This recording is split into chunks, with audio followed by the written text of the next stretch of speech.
ღვთისმშობლის შობის ტაძარში ახლა ღვთისმსახურება შეჩერებულია და აქ საკონსერვაციო სამუშაოები მიმდინარეობს. ძეგლი მთლიანად რკინის კონსტრუქციით არის გარშემორტყმული. დროებითი გადახურვის სამუშაოები ახლა უკვე გუმბათზეც დაიწყო. მას შემდეგ რაც ტაძარი ერთიანი გადახურვის ქვეშ მოექცევა, დაიწყება დროებითი თუნუქისა და მოჭიქული კრამიტის მოხსნა.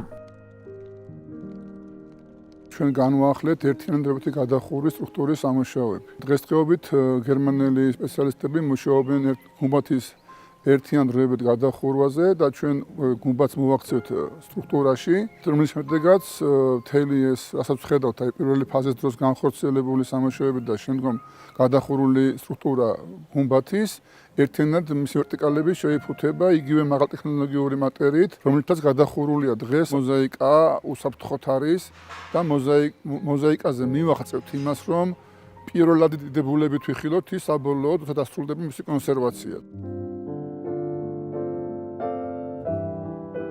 რკინის კონსტრუქციებია ტაძრის შიგნითაც, სადაც ფრესკებისა და ღვთისმშობლის უნიკალური მოზაიკის კონსერვაციის სამუშაოები მიმდინარეობს. მუშავდება საუკუნოვანი ფრესკები. მასზე ქართველ სპეციალისტებთან ერთად მსოფლიოს წამყვანი მეცნიერები მუშაობენ.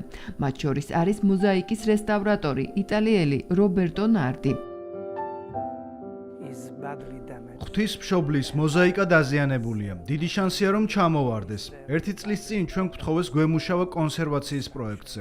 ამჟამად 25 სპეციალისტია ჩართული და ერთობლივად ვმუშაობთ. როგორ გადავარჩინოთ უნიკალური მოზაიკა, გეგმა უკვე შევიმუშავეთ. ბევრი მუშაობაა საჭირო რომ ის გადავარჩინოთ. მოზაიკა დიდია და სავარაუდოდ 4,5 წელი გაგრძელდება მთელი ეს სამუშაოები. შეცდომის დაშვების უფლება არ გვაქვს. ტაძართან ახლოს მოწყობილია სპეციალური ლაბორატორიაც, სადაც იმ ნივთიერებებს სწავლობენ და იკვლევენ, რომელთაც საუკუნოვანი ფრესკები დააზიანეს. აქ ქართველებთან ერთად მუშაობენ უცხოელი სპეციალისტებიც. უნიკალური ფრესკები მარილებმა დააზიანა, მაშინ როცა ტაძარში წყალი ჩავიდა. უნდა ვიცოდეთ, სად არის გავრცელების წერტილები. ამ ლაბორატორიაში მარილის ქიმიურ შემადგენლობას ვიკვლევთ. გაგვიმართლა და უკვე ძალიან ბევრი ინფორმაცია მოვიპოვეთ. უკვე დავადგინეთ, საიდან გაჩნდა მარილის კრისტალები და შევძლებთ მას ვებრძოლოთ.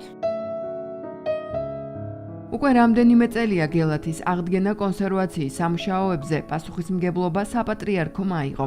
შეიქმნა გელათის რეაბილიტაციის კომიტეტიც, კათოლიკოს პატრიარქის ლოცვა-კურთხევით, კულტურული მემკვიდრეობის ძეგლის გადარჩენის საქმეში ჩაერთო საზოგადოება ივერიისა, რომელიც მიმდინარე სამუშაოების პროცესში საინფორმაციო მხარდაჭერას ახორციელებს. საზოგადოება ივერიისას დაფინანსებით ფრანგმა არქიტექტორმა შეიმუშავა გელათის განშენიანების გენერალური გეგმა. სამომავლოდ ისტორიული ძეგლი უნდა გახდეს ხიდი შუა საუკუნეებსა და თანამედროვეობას შორის და დაიბრუნოს ძველი ფუნქცია.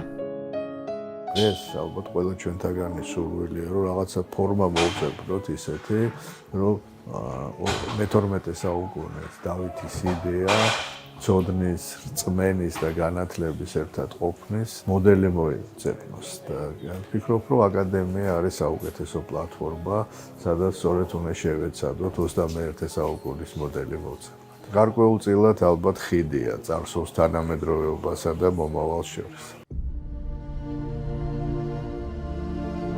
ალბათ კონსერვაცია, რესტავრაციის, კვლევის პროცესები გაგრძელდება და დარწმუნებული ვარ, რომ მაქსიმუმ 2 წელიწადში გელათი იქნება ისევ ძალიან აქტიური ცენტრი. ძველი დიდებულებით საზოგადოება შუა საუკუნეების კულტურული მემკვიდრეობის ძეგლს რამდენიმე წელიწადში ნახავს. არის კონცეფცია, რომელსაც გელათის რეაბილიტაციის კომიტეტი ამზადებს საზოგადოება ივერსისთან ერთად გელათის აკადემიის შენობაში. შენობა, რომელიც ალბათ მოგეხსენებათ წლებია, არის ცარიელი სივრცე, გვინდა რომ მოვაწყოთ თანამედროვე ხედვით.